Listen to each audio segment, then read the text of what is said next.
I always knew my family relied on me. At first, it felt like love. I was the responsible one, the dependable daughter, the one who could handle things on her own. My brother Mark was the favorite, charming, carefree, and always a little reckless, with money. But I never complained. After all, family helps family, right? That's what I told myself when I sent money to my parents each month. That's what I believed when I covered extra bills, fixed things around the house, and made sure everyone was comfortable. I told myself it didn't matter when birthdays came and went, and Mark always got the flashy gifts while I got practical. Things, new socks, a warm coat, things I needed but never truly wanted. I convinced myself it wasn't a big deal when family vacations revolved around Mark's family, while I sat quietly on the sidelines, an afterthought in my own home. I was independent. I didn't need the attention or the fuss, but things changed. The moment Mark married Becky and had kids, suddenly he wasn't just the favorite. He was the one who made my parents grandparents, and in their eyes, that was the greatest gift of all. Now, when I visited home, I wasn't really Sarah, their daughter. I was Aunt Sarah, the babysitter, the extra set of hands, the one expected to help without asking for anything in return. And I did. I watched Jason and Liam when Mark and Becky needed a night off. I sent money when my parents had a tight month. I played my part, always believing that one day my efforts would be appreciated. I was wrong. The moment I stopped giving, I became the villain. And it all started the night I came home to find that my space, my home, was no longer mine. I had just come back from a long work trip, exhausted, craving nothing more than a hot shower in my own bed. But something felt off. My parents were waiting for me at the kitchen table, their expressions unusually tense. "Sarah, honey, we need to talk?" Mom said. I dropped my bag by the door, already feeling the weight of what was coming. "You know how hard things have been for your brother," she continued. "Since he lost his job, Becky's barely making ends meet. And the kids—" My stomach twisted. "Where are they going to stay?"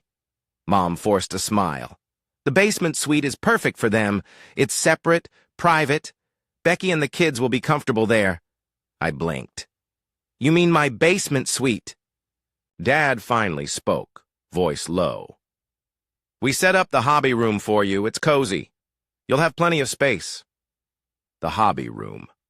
A glorified storage closet filled with Mom's sewing supplies, half-finished projects, and stacks of fabric. It wasn't. A bedroom. "You're kidding," I said, waiting for them to laugh. Mom's smile tightened. "It's only temporary, Sarah. Besides, this is our house. We need to do what's best for the family." Ah, the classic Our House line. That night, I packed my essentials, laptop, clothes, toiletries, and stood in the basement one last time. It wasn't perfect, but it was mine. My candles, my bookshelves, my blankets, and now it was being handed over to Mark without a second thought. I knew I couldn't stay. Instead of arguing, I booked a 2-week getaway to a budget-friendly resort in the Florida Keys. It was cheaper than rent, and more importantly, it gave me space. I told my parents the next day. Mom barely reacted. "Well, if that's what you need to do." The real chaos didn't start until I was gone. 2 days into my trip, my phone buzzed. "Mom! Hey, Sarah, where's the money for rent and groceries this month? We're counting on it to help support Mark and the kids." I stared at the message, speechless. I called her immediately. "Mom, I don't live there anymore." "Why would I pay rent?" "Because we're family," she said, exasperated. "We're all struggling, Sarah, and Mark needs that space more than you do." "But you gave away my space." Dad took the phone. His voice was firm. "You can't just leave us hanging like this. We raised you better than that." Then Mark himself called. "You don't understand, Sarah," he sighed. "I have a family to take care of. You don't need the space like we do." That's when I snapped. "Mark, when you had a job, did you ever send money to Mom and Dad?" Silence. "No?" So why am I supposed to bail you out now? For the first time, I saw the truth. This wasn't about helping family, it was about control. That Saturday morning, I was drinking coffee when there was a knock at my door. I knew before I even looked who it was. I opened it to find Mom and Dad standing there. Mom held a manila envelope in her hands, like this was some kind of business deal. Without waiting for an invitation, they walked in. They sat on my couch like they owned the place, and Mom laid out a pile of receipts and bills. She started talking, but I already knew what was coming. "Sarah," she said, "we can't do this without you. Look at these expenses. The mortgage, the roof repairs, the boys' school supplies. We need your help." I stared at the papers, then at her. "I don't live there anymore. Why should I pay for any of this?" Dad's voice hardened. "Because you're part of this family," I snapped. "It's always about what I can give, what I can pay for, what sacrifices I have to make to keep everyone else comfortable." Mom's voice cracked. "We're not asking for much, just $2,000 a month to help with the basics." I laughed. $2,000? They acted like it was pocket change, like I had some obligation to keep bailing them out. "You need to leave," I said. Mom's eyes widened. "Sarah, please." "No." I pointed to the door. "Get out."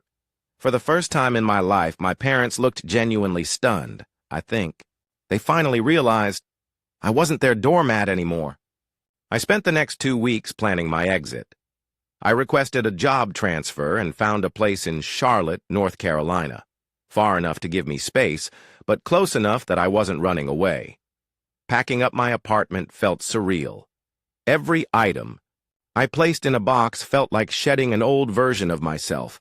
The Sarah who always put family first, the Sarah who gave without question, the Sarah who never said no. I had been her for so long, I wasn't sure who I'd be without that role. But I was ready to find out. On the morning of my move, I made one final stop. I drove back to my parents' house, not to talk, not to argue, but to leave a note. I stepped inside quietly. The house was empty, but it felt different now. Not like home. More like a place I used to belong to. I walked to the kitchen table and placed the envelope down. Inside was a letter, short, direct, and filled with everything I needed to say. "Mom, Dad, I love you, but I can't keep living this way. I have given and given, but it has never been enough. You don't see me as your daughter. You see me as your safety net, your problem solver, your provider. But I am more than that, and I deserve to live my own life. I'm moving. I don't expect you to understand, but I hope one day you will. I will always love you, but from now on, I am choosing myself. Sarah." I took one last look around. The photos on the wall were filled with smiling faces, holidays, birthdays, vacations. But in almost every one, I was in the background, off to the side. Always there, never the focus. It was time to step out of the shadows. I walked out the door, got into my car, and didn't look back. The drive to Charlotte felt like leaving behind more than just a house. I was leaving behind guilt, obligation, and a life that no longer fit me. For the first few hours, I expected my phone to ring, a message, a missed call. Some last-minute plea from my mother, trying to pull me back in, but nothing came. They weren't chasing me. I wasn't sure if that made it better or worse. But as the miles stretched between me and my old life, something unexpected happened. Felt light. For the first time in years, there was no weight on my shoulders. No expectation to fix someone else's problems. No pressure to be the responsible one. No one demanding that I put their needs above my own. Just me, my car, the open road, and a future that finally belonged to me. Thank you for watching. If you haven't subscribed yet, please do so and hit the notification bell to stay updated with more shocking real-life stories happening around you.